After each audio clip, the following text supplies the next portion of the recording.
ಮಾಧ್ಯಮದಲ್ಲಿ ಬಂದಂಥ ಒಂದು ವಿಡಿಯೋದ ಬಗ್ಗೆ ತಮಗೆ ನನ್ನ ವಿಷಯಗಳನ್ನ ಹೇಳೋಕ್ಕೆ ಇಚ್ಛೆ ಪಡ್ತೀನಿ. 2023ರಲ್ಲಿ ಒಬ್ಬರ ಮಹಿಳೆ ಪರಿಚಯ ಆದರು ಫೋನಿನ ಮುಖಾಂತರ.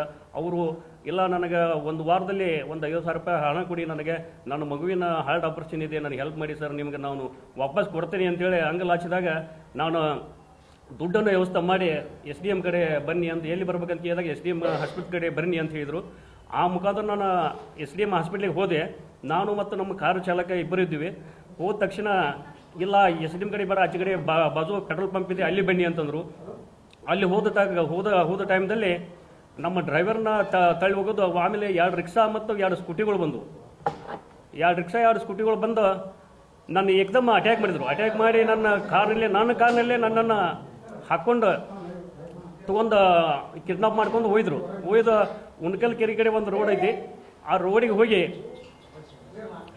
ಅಲ್ಲಿ ನಿರ್ಜನ ಪ್ರದೇಶ ಒಂದು ಹೊಲ ಐತಿ, ಹೊಲದಲ್ಲಿ ನನ್ನ ತೊಗೊಂಡು ಹೋಗಿ ನನ್ನ ಕರೆ ಇದೆ ಅಂತ 2 ಲಕ್ಷ ರೂಪಾಯಿ ದುಡ್ಡು ಮತ್ತು ಬಂಗಾರ ಚೈನ ಮತ್ತು 2 ಉಂಗುರಗಳನ್ನು ಕಸ್ಕೊಂಡು, ನೀವು ದುಡ್ಡು ಇನ್ನೂ ಕೊಡಬೇಕು ಅಂತ, ಇಲ್ಲ ನನ್ನ ಕಡೆ ದುಡ್ಡು ಇಲ್ಲ ಅಂದಾಗ ನನ್ನ ಹೊಡೆದು, ಆಮೇಲೆ ನನ್ನ ಕಣ್ಣಿಗೆ ಬಟ್ಟೆಯನ್ನು ಕಟ್ಟಿ ನನ್ನ ಕಾರಿನಲ್ಲೇ ಹಾಕ್ಕೊಂಡು ನಾನು ಹೋಗಿ ಅದು ನನಗೆ ಆ ಊರು ಯಾವ್ರು ಅನ್ನೋದು ನಾನು ಹಾಸ್ಪಿಟ್ಲಿಂದ ಡಿಸ್ಚಾರ್ಜ್ ಆದ್ಮೇಲೆ ಗೊತ್ತಾಯಿತು. ಅದು ಅಮ್ಮನಕೊಪ್ಪ ಅಂತ, ಅದು ಹಳ್ಳಿ ಹತ್ರ ಬರುತ್ತೆ ಒಂದು ಹಳ್ಳಿ. ಆ ಹಳ್ಳಿ ಒಂದು ಗುಡ್ಡದಾಗ ಐತಿ. ಆ ಗುಡ್ಡದಾಗ ಒಂದು ಹೊಲದಲ್ಲಿ ಇರ್ತಕ್ಕಂಥ ಒಂದು ಮನೆಯಾಗ ನಾನು ಕೂಡಿ ಹಾಕಿ ಕೈಯ ಕಾಲ ಕಟ್ಟಿ ಹಾಕಿ ನನಗೆ ಚಿತ್ರಹಿಂಸೆ ಕೊಡ್ತಾರೆ. ಚಿತ್ರಹಿಂಸೆ ಕೊಡುವಾಗ ಎಲ್ಲರಿಗೂ ಬೇಡ್ಕೋತೀನಿ, ನನ್ನ ಕಾಲು ಬೋದನೆ ಕೈ ಮೀದಿ ನನ್ನ ಬಿಡ್ರಿ ಅಂತೇನು, ನಿಮಗೆ ದುಡ್ಡು ಬೇಕಾದ್ರೆ ನಾನು ಬಿಡ್ರಿ, ನಾನು ತಂದು ಕೊಡ್ತೀನಿ ನಿಮಗೆ ಅಂತಂದಾಗ ನನಗೆ ಯಾರು ಕಿವಿ ಮಾತು ಕೊಡದೆ ನಾನು ಹೊಡಿದು ಮಾಡ್ತಾರೆ. ದಿವಸ ರಾತ್ರಿ ಬರೋದು, ಸರಾಯಿ ಕುಡ್ಕಾಸಿ ಹೊಡಿದು ತಳಿಸೋದು ಮಾಡಿದರು. ಅವಾಗ ಕಾಲು ಬತ್ತನ ಅಂದರೂ ಕೇಳಲ್ಲ.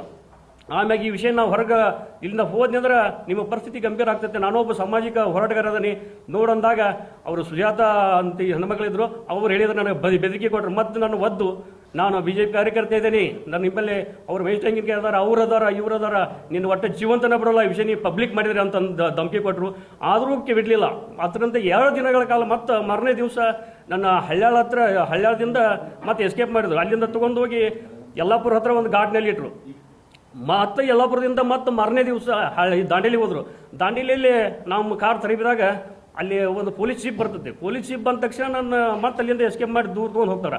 ದೂರ ತೊಗೊಂಡು ಹೋದ ತಕ್ಷಣ ಅವ್ರ ಕಡೆ ಇದ್ದಂಥ ಒಬ್ಬ ಹುಡುಗರು ಹೇಳ್ತಾರೆ ನನಗೆ, ಅಣ್ಣ ನೀವು 2 ಲಕ್ಷ ರೂಪಾಯಿ ನೀವು ವ್ಯವಸ್ಥೆ ಮಾಡಿದ್ರೆ ಅಂಕಲ್ಲ, ನೀವು ಇಲ್ಲಿಂದ ಫಾರ್ ಮಾಡ್ತೀನಿ, ನಮಗೆ ದುಡ್ಡು ವ್ಯವಸ್ಥೆ ಮಾಡಿರ್ತಾರೆ. ಅದರ ಪ್ರಕಾರ ನಾನು ಒಬ್ಬರಿಗೆ ಕೈ ಮುಗಿದು ದುಡ್ಡು ಹಾಕಿಸ್ಕೊತೀನಿ. ದುಡ್ಡು ಹಾಕಿಸ್ಕೊಂಡಾಗ 2 ಲಕ್ಷ ರೂಪಾಯಿ ತೊಗೊಂಡು ಮತ್ತೆ ನನ್ನ ಯಲ್ಲಾಪುರ ಕಡೆ ಬರ್ತಾರೆ. ಯಲ್ಲಾಪುರದಿಂದ ಮತ್ತು ಬ್ಯಾಟಿ ಬರ್ತಾರೆ. ಬ್ಯಾಟಿಯಿಂದ ಮತ್ತು ಹಣ್ಣಿಗೇರಿಗೆ ಹೋಗಿ ನನ್ನ ಹೆಸರಲ್ಲಿ ಒಂದು ಸಿಮ್ ತೊಗೋತಾರೆ. ಸಿಮ್ ತೊಗೊಂಡು ನನ್ನ ಹೆಸರಲ್ಲಿ ಇದ್ದಂಥ ಸಿಮ್ಮಿಲೇನ ನಮ್ಮ ಸಂಬಂಧಿಕರಿಗೆ ಫೋನ್